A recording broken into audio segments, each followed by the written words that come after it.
Le message que j'apporte cet après-midi est simple. À vrai dire, on pourrait le dire en 3 minutes. Non, 3 minutes c'est trop court. En 5, en 5 minutes. Mais il va être un peu plus long quand même, je vous rassure. Le titre de ce message, c'est Suiveur ou disciple. Il faut choisir. Suiveur ou disciple, il faut choisir. Vous savez, toutes nos vies, chaque jour dans nos vies, nous faisons des tas de choix. N'est-ce pas? Nous avons fait le choix de venir cet après-midi dans ce lieu. On aurait pu faire un autre choix. On fait le choix chaque matin, n'est-ce pas, de se lever pour aller travailler, n'est-ce pas, tous les jours. Même parfois, de manière inconsciente, nous avons déjà fait des choix et nous les reprenons sans plus réfléchir. La vérité, c'est que parfois ces choix sont contraints. Quand je me lève le matin pour aller au travail, quand je me lève le matin pour aller au travail, c'est un choix que j'ai fait depuis, je n'y pense même plus. Et il est contraint, pourquoi? Parce que si je voudrais pouvoir payer mon loyer à la fin du mois, si je voudrais, n'est-ce pas, assurer mon caddie, il faut que j'ai des sous quand même, n'est-ce pas? Donc je vais travailler dans ce but-là. Un autre choix que l'on fait, vous voyez, depuis quelque temps, là, il commence à faire froid. Et on ne s'habille plus n'importe comment. Vous voyez, tout chacun qui met le grand manteau et tout ça. Mais pourquoi? Tout simplement parce qu'on ne veut pas avoir froid. On ne veut pas tomber malade. C'est un choix que l'on fait, n'est-ce pas? Et il y a d'autres qui préfèrent faire un autre choix. Et pour eux, parfois, c'est contraint parce qu'ils n'ont pas d'abri, n'est-ce pas? Ce n'est pas véritablement un choix. Mais chacun des choix que nous faisons a des conséquences. Vous savez ça? Celui qui choisit d'aller piquer, n'est-ce pas, dans la boutique du voisin, c'est un choix. Mais ce choix a des conséquences. Il peut se faire arrêter. Et ce matin, excusez-moi, on n'est pas le matin. Cet après-midi, dans ce lieu, beaucoup d'entre nous ici ont fait un choix. Et nous avons chanté pendant tout ce temps, nous avons chanté le choix que nous avons fait. N'est-ce pas? Suivre le Seigneur. Nous avons choisi de suivre le Seigneur. Mais est-ce que nous avons toujours conscience des implications de nos choix, de ce choix? Est-ce que nous avons toujours conscience de ce que ça implique de suivre le Seigneur?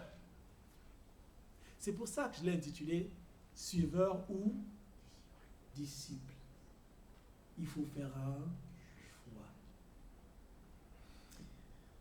Je vais vous parler d'un épisode. Jésus est à Capernaum.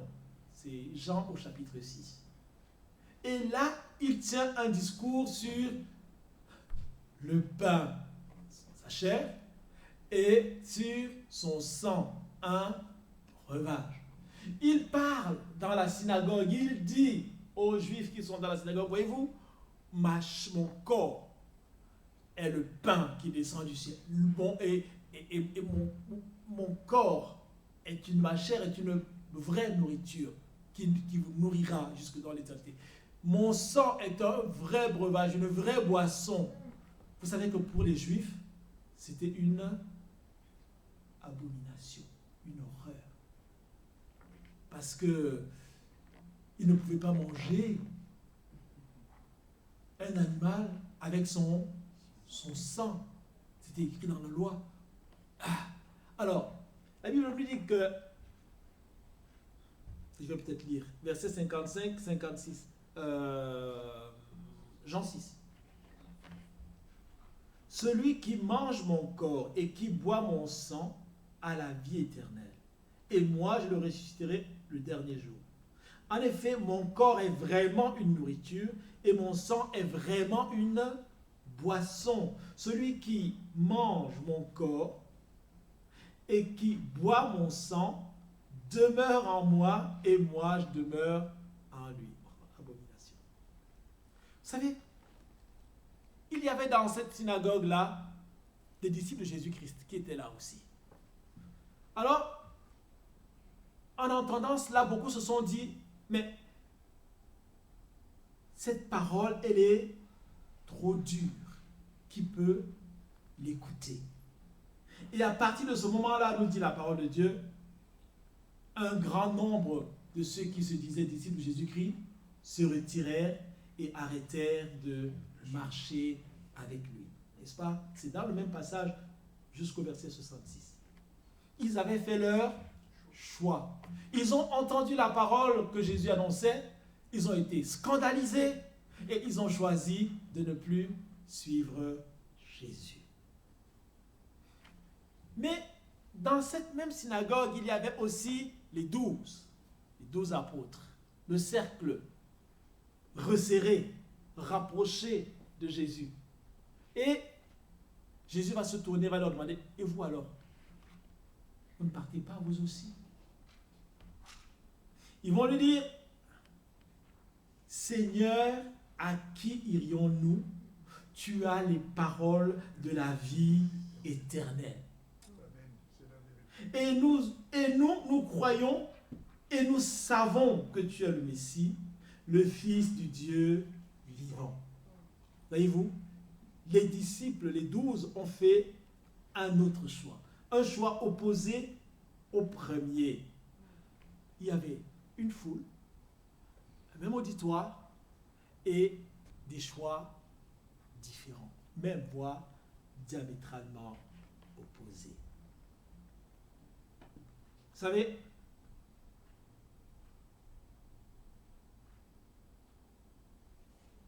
pourquoi ils ont fait ce choix? Parce que pour eux, suivre le Seigneur Jésus n'était plus en accord, en adéquation avec leur façon de voir, avec ce qu'ils se projetaient eux-mêmes. Non, ils sont partis parce que ça ne correspondait pas, ça ne correspondait plus à leurs attentes.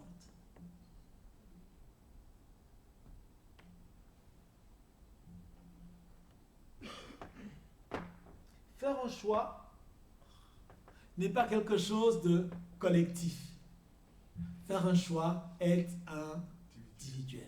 Quand bien même nous sommes noyés dans la masse, faire un choix est quelque chose d'individuel. Jésus attend, il attend de nous des réponses personnelles, individuelles. Il attend de nous un positionnement vis-à-vis de ses paroles, vis-à-vis de son enseignement, n'est-ce pas? Et un positionnement qui nous engage. Vous savez, avec Jésus, on ne peut pas être neutre. Ce n'est pas possible. Impossible d'être neutre avec le Seigneur. Alors, ce que je veux poser comme question, déjà tout à l'heure, et tout de suite, pour toi, est-ce que tu suis Jésus? Première question. C'est-à-dire, est-ce que tu es dans la masse, dans la foule qui suit Jésus? Je présume que oui, parce que sinon vous ne serez pas là cet après-midi. Et si tel est ton cas, quelle est la motivation? Quelle est ta motivation? Pourquoi tu suis Jésus? En suivant Jésus, tu peux être un suiveur ou tu peux être un disciple. La Bible nous parle de cette femme, une femme qui était atteinte de la perte de sang. Vous savez l'histoire, n'est-ce pas? Elle est racontée dans Marc au chapitre 5, à partir du verset 25. Cette femme-là, elle a tout essayé, tout tenté. Elle s'est dit, j'ai entendu parler de Jésus, si je touche le bord de son vêtement, je serai guéri. Mais ce n'est pas ça qui m'intéresse le plus. Ce qui m'intéresse le plus, c'est ce qui vient après. Quand cette femme touche le bord du vêtement du Seigneur, qu'est-ce qui se passe? Dans Marc 5 au verset 30, Jésus dit, qui m'a touché? Qui m'a touché? Pourtant, il était entouré d'une grande foule qui le pressait. La Bible dit que la foule le pressait. Et pourtant, il n'y avait rien qui se passait. Mais quand cette femme-là est venue et a touché Jésus, la Bible dit qu'il y a une puissance qui est sortie de lui. et qui a guéri cette femme, qui m'a touché. Donc le tout n'est pas d'être dans la foule et de suivre Jésus, n'est-ce pas? Il faut avoir un objectif clair. Et ton objectif va être ce qui est déterminant dans ton cœur à cœur avec Jésus, dans ta relation personnelle avec Jésus. Cette femme-là est venue avec avec un but bien défini. Si je touche son vêtement, je serai guéri. Et elle a été guérie. Quelle est ta motivation? Est-ce que tu as une motivation quand tu suis Jésus? Cette motivation fera de toi soit un suiveur, soit un disciple. Vous savez, parmi ceux qui sont partis dans le texte que j'ai évoqué précédemment, parmi ceux qui sont partis, pourquoi sont-ils partis? Parce que cela ne correspondait plus à leurs objectifs. Mais est-ce que Jésus a cherché à modifier sa parole? Est-ce qu'il a cherché à adoucir, parce que c'est ce qu'on fait souvent, à adoucir pour rendre plus digeste, plus acceptable ces paroles? Mais non. Pourquoi? Vous savez pourquoi? Parce que la parole de Christ est esprit et vie. C'est-à-dire qu'elle communique la vie. La parole de Christ nous ouvre le ciel. Elle nous donne accès auprès du trône du Père et elle nous assure une pleine victoire sur le péché et sur la mort. Elle fait de nous des enfants, des fils et des filles de Dieu. Elle ne peut donc être édulcorée, elle ne peut pas être changée parce que quelqu'un n'a pas supporté cette parole. Parce qu'elle est la vérité. On ne peut pas changer la vérité pour faire plaisir à quelqu'un. Parce que la vérité, elle est immuable. Elle ne change pas. Voici ce que la Bible dit. Dans Jean, vous connaissez le passage. Dans Jean au chapitre 1er, les versets 11 à 13. Elle, c'est-à-dire la parole faite chair, elle est venue chez les siens et les siens ne l'ont pas accueillie. Mais à tous ceux qui l'ont accepté, à ceux qui croient en son nom, elle a donné le pouvoir de devenir enfants de Dieu. Puisqu'ils sont nés non du fait de la nature, ni par la volonté humaine, ni par la volonté de Marie, mais qu'ils sont nés de Dieu. Alléluia. Ils sont nés de Dieu.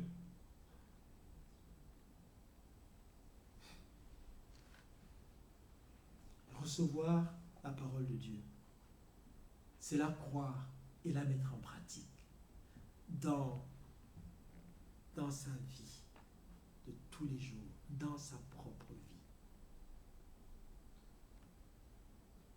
Ceux qui avaient touché le vêtement de Christ, en dehors de cette femme-là, étaient des suiveurs. Parce que la caractéristique du suiveur, c'est qu'il est là pour le fun. Il y a de l'ambiance, on voit des miracles, c'est bien, on chante, il y a de la belle musique. Et puis, en fait, on se fait plaisir en regardant Jésus, en suivant Jésus. On se fait plaisir. Mais ce n'est pas ce que le Seigneur demande. Jésus va, dans un autre texte, préciser ce qu'il attend du disciple. Il va préciser ce qu'il attend du disciple. C'est que suivre Jésus-Christ signifie exactement.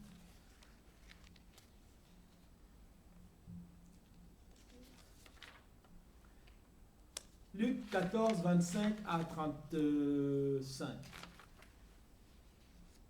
Luc 14, 25 à 35. Voilà ce qui est écrit. Voilà ce qui est écrit. Je vais dire pour vous, si vous avez vos Bibles, c'est intéressant que vous l'ouvriez et que nous puissions ensemble lire. C'est très intéressant.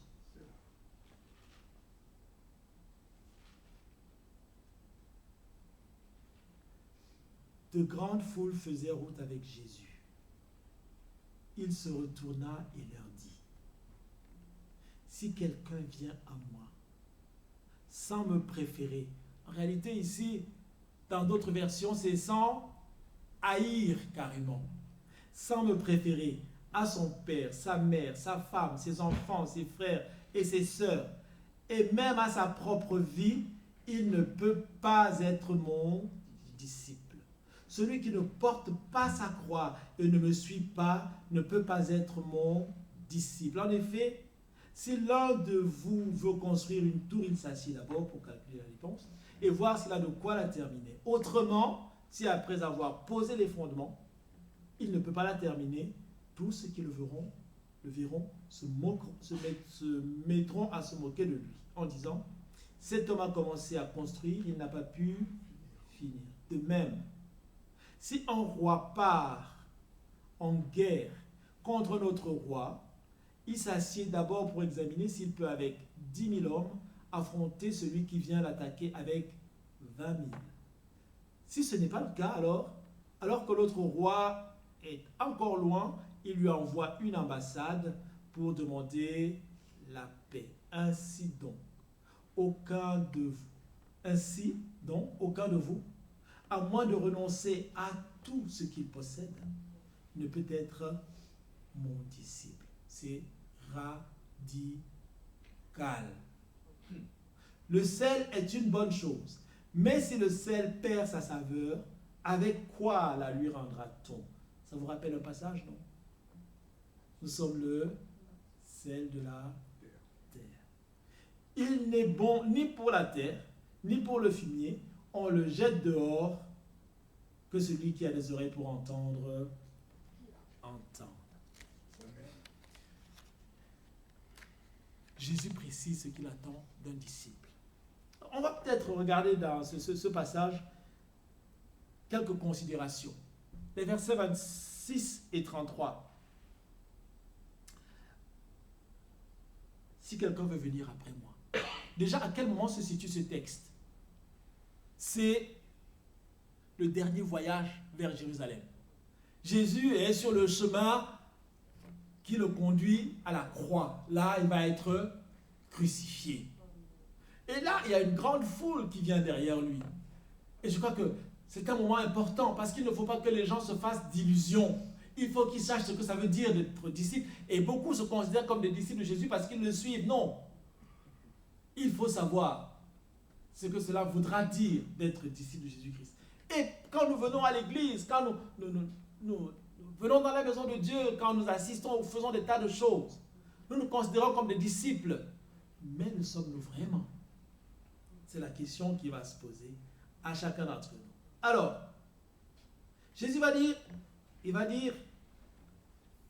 si quelqu'un vient à moi sans me préférer à son père, à sa mère, à sa femme, ses enfants, ses frères, ses sœurs, et même à sa propre vie, vous vous rendez compte? C'est-à-dire que suivre Jésus, c'est se dépouiller de soi-même. Suivre Jésus, c'est mettre toute autre chose au-dessous de lui.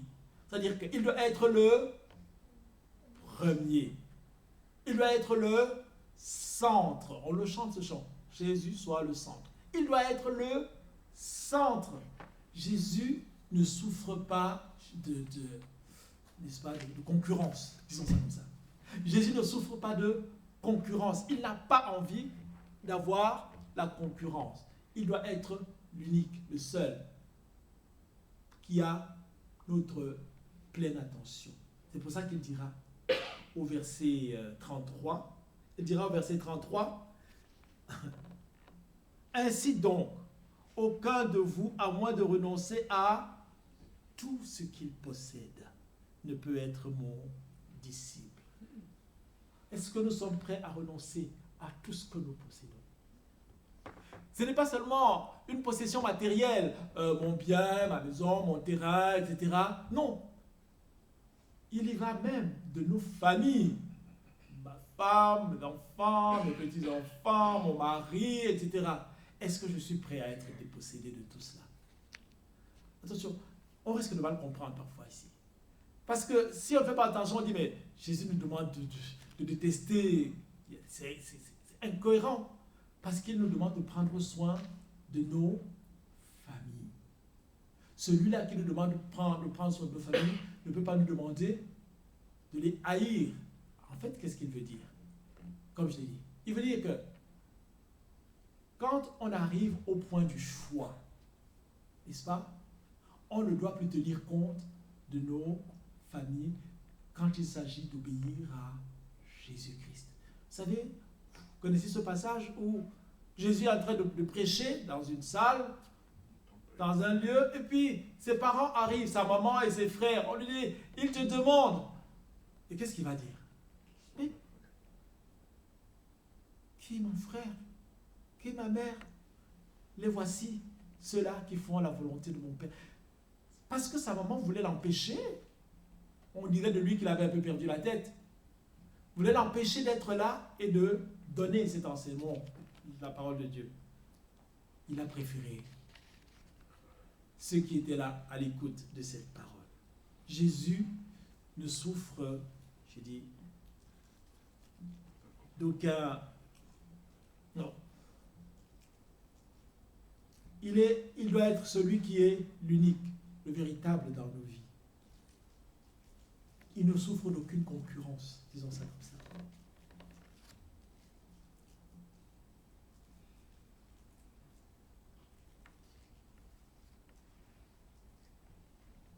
C'était encore hier soir? Oui, hier soir. Je lisais l'histoire d'un jeune homme, d'un monsieur.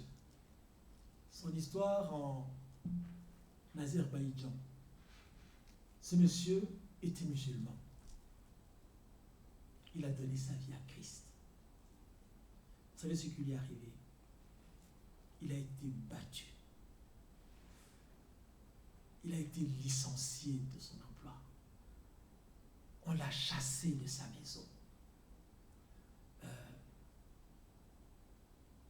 On l'a éloigné de sa femme et de son fils. C'est beaucoup, hein? Tout ça pourquoi? Parce qu'il a décidé de quitter l'islam et de suivre Jésus-Christ. Cela lui a coûté et son travail et sa famille. Vous savez, il aurait pu dire non, ok, je renonce. S'il avait dit je renonce, le problème était réglé. Il retrouvait son travail, il retrouvait sa famille et sa maison. Ce monsieur a mis Jésus au premier plan, à la première place. Parfois, je me demande, nous aujourd'hui, ici où nous sommes, est-ce que nous pensons, nous envisageons qu'une chose pareille peut nous arriver? Et si elle m'arrivait aujourd'hui, cette chose, comment je réagirais? Ça, c'est un disciple de Jésus-Christ. À moins de renoncer à tout ce que tu possèdes, tu ne peux pas être mon disciple. Alléluia. Jésus a dit, il ne faut pas seulement renoncer, mais aussi il faut être prêt à accepter la croix. C'est-à-dire que si tu veux être disciple de Jésus-Christ, tu dois être prêt à porter ta croix. Qu'est-ce que la croix finalement?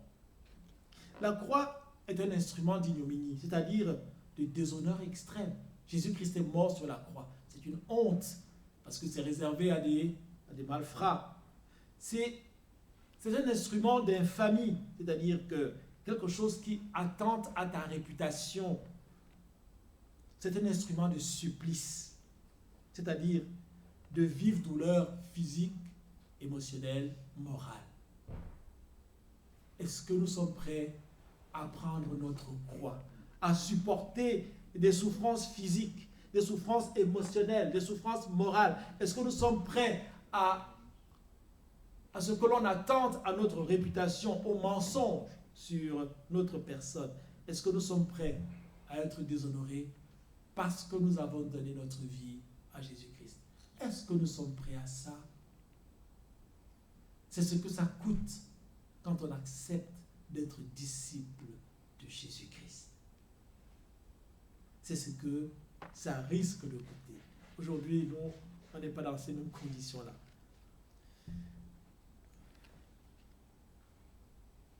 Devenir disciple de Jésus-Christ, c'est être semblable à du sel. Nous dit ce passage aussi, les versets 34 à 35. C'est être semblable à du sel. Vous savez, aujourd'hui, quand nous avons du sel à la maison, c'est du sel quasiment pur. Et si ce sel-là, il est difficile qu'il perde sa saveur. Vous savez? Parce que s'il perd sa saveur, il n'y a plus rien. Il est dissous. Mais à cette époque de Jésus, le sel, c'était du sel que l'on trouvait dans des gisements de sel, n'est-ce pas? Donc, comme on peut avoir des gisements d'or,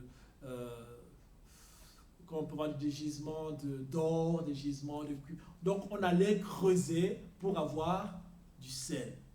Et le sel que l'on prenait n'était pas pur. Il y avait beaucoup d'impuretés avec ce sel-là. Et ce sel-là pouvait perdre sa saveur. Vous savez que c'est la saveur qui donne le goût. Quand vous mettez ça sur la langue, là, c'est la saveur qui donne le goût.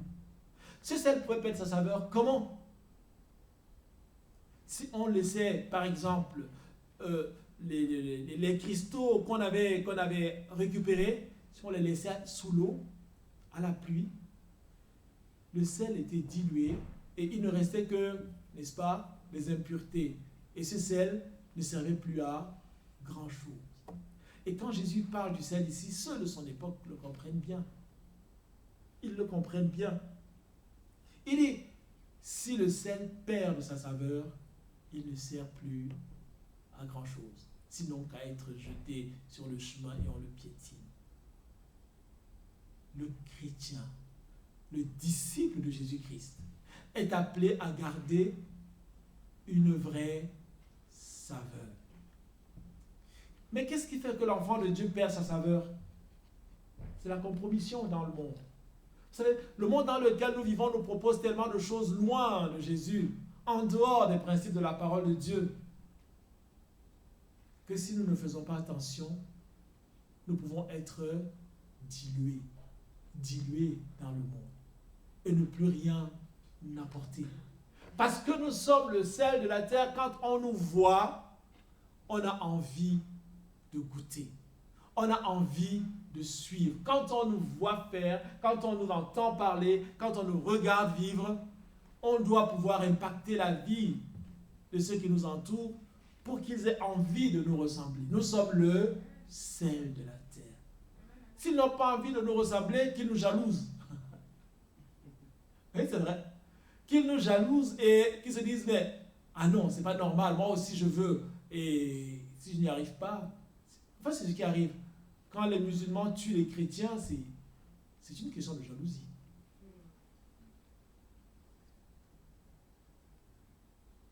Nous sommes le sel de la terre. Et en tant qu'enfants de Dieu, nous devons être de ceux qui apportent l'envie aux autres, une envie de nous ressembler. Et c'est ça, un disciple de Jésus-Christ. Vous savez, quand on entend tout ceci, on se peut se demander, mais qui donc peut véritablement être disciple? Parce qu'à vrai dire, aucun d'entre nous ici ne peut dire j'ai envie de détester ou bien de laisser de côté mes enfants, ma famille pour suivre Jésus. Aucun d'entre nous ne peut dire je suis prêt à supporter ce que ce monsieur Farid dont j'ai parlé tout à l'heure a supporté. Mais ça, il n'y a que la grâce de Dieu qui nous permet d'être véritablement des disciples.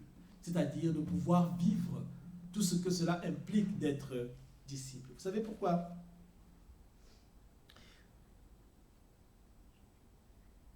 Nous ne pouvons pas compter sur nos capacités, ni sur notre propre volonté. Si nous le faisons, c'est peine perdue. Nous allons échouer. Nous allons échouer lamentablement comme Pierre, comme les autres apôtres, n'est-ce pas, après le jardin de Gethsémane, qui ont détalé comme des lapins, alors qu'ils avaient dit à Christ, même s'il faut mourir avec toi. Moi, je te suivrai. N'est-ce pas, il y a la première occasion, on ne les a plus vus. Oui, nous allons échouer si nous comptons sur notre propre capacité. Par contre, si nous choisissons de fonder notre force sur les armes que Christ nous donne, sur les armes qu'il met à notre disposition, si nous choisissons de faire foi, d'avoir foi en ses promesses, à sa parole, alors nous serons plus que vainqueurs. Nous pourrons être véritablement ses disciples. Parce que celui qui nous invite, Jésus-Christ, a tout pouvoir sur la terre. Il a tout pouvoir. Il a dit, tout pouvoir dans les cieux et sur la terre m'ont été donnés. Matthieu 28, 18. Tout pouvoir. S'il nous appelle, il est aussi celui qui nous donne la capacité. Celui qui nous invite nous aime. Et ça, il l'a démontré en donnant sa vie sur la croix. Il nous aime, il l'a démontré en quittant son ciel de gloire pour prendre une condition humaine. Je ne sais pas si nous réalisons seulement ce que ça peut être. C'est comme si vous disiez que, je ne sais pas moi, le prince, je ne sais pas moi qui, descend de son piédestal là-bas pour venir travailler dans les, n'est-ce pas, dans les rizières, dans la boue. Ça, c'est une marque. Il le ferait peut-être, mais pas par amour. Pour les caméras, ça fait du bien. Mais lui, il s'est dépouillé. Et ça, c'est la preuve d'amour. Alors, celui qui nous invite nous aime. S'il nous aime, il ne nous veut pas du mal. Au contraire, il veut nous sauver de l'emprise du péché. Celui qui nous invite est avec nous tous les jours. Voilà ce qu'il a dit. Voici, je suis avec vous tous les jours jusqu'à la fin du monde. Il est avec nous tous les jours. Il est avec nous par son esprit. Parce que quand on a reçu le Seigneur Jésus dans nos vies, il nous donne son esprit. Il dit que nous sommes le temple du Saint-Esprit. Alors si nous coopérons avec le Saint-Esprit, rien ne pourra nous vaincre. Nous pourrons assumer notre statut de disciple de Jésus-Christ.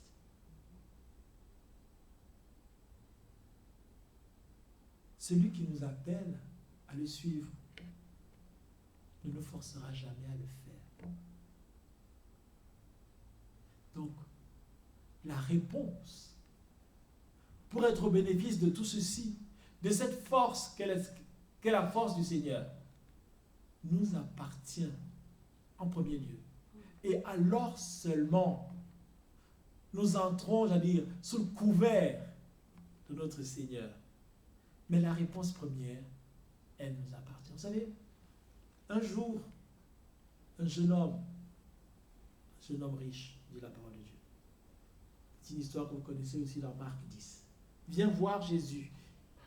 Il lui dit, bon maître, qu'est-ce que je dois faire pour être sauvé? Jésus lui dit, mais tu connais la loi. Tu ne feras pas. Il dit, moi j'ai fait ça depuis ma jeunesse. La Bible nous dit d'ailleurs que Jésus le regarda et il l'aima. N'est-ce pas? Mais il lui dit, il te manque une chose. Va, vends tout ce que tu possèdes, donne le pauvre et puis viens et suis-moi. La Bible nous dit qu'il est parti tout triste parce qu'il avait de grands biens. Il ne pouvait pas, il avait fait le choix, n'est-ce pas, de ne pas croire la parole de Dieu qui lui promettait la vie éternelle. Mes amis, être disciple de Jésus-Christ est un choix sans concession, mais avec l'assurance de la victoire si nous persévérons jusqu'au bout. Amen. Amen. Un choix sans concession, mais avec l'assurance de la victoire si nous persévérons jusqu'au bout. Il y a un texte que je n'ai pas mis, c'est 2 Timothée 4, 7 à 8. 7 et 8. 2 Timothée 4, 7 et 8. Voilà ce que Paul va dire à Timothée. J'ai combattu le bon combat. J'ai terminé la course. J'ai gardé la foi. Désormais, la couronne de justice m'est réservée. Le Seigneur, le juste juge, me la remettra ce jour-là. Et non seulement à moi, mais aussi à tous ceux qui auront attendu avec amour sa venue. Nous l'avons chanté tout à l'heure. Jésus revient. Jésus revient. Et il revient pour prendre ses disciples avec lui. Le suiveur, c'est celui qui n'attend rien de Jésus. Il est là pour le fun, pour l'ambiance. Il est là pour le divertissement. Il est là pour assouvir ses besoins personnels. Il voit en Jésus celui qui lui permettra d'atteindre ses objectifs égoïstes. Il ne compte pas se soumettre à la parole de Dieu. Ça, c'est le suiveur. Le disciple, c'est celui qui a tout abandonné dans les mains du Seigneur, y compris sa propre vie, et qui marche avec reconnaissance dans l'obéissance à la parole de Dieu. Paul dira dans Galates 2:20, si je vis, ce n'est plus moi qui vis, c'est le Seigneur qui vit en moi. Et il dira quelque part dans Romains, dans les actes, je ne fais aucun cas de ma vie comme si elle m'était précieuse. Ça, c'est le disciple de Jésus-Christ. Alors, cet après-midi, où est-ce que tu te situes? Suiveur ou disciple? Il faut choisir. Mais seulement, il faut savoir que notre éternité dépend de ce choix-là. Notre éternité dépend de ce choix. Amen. On va se lever.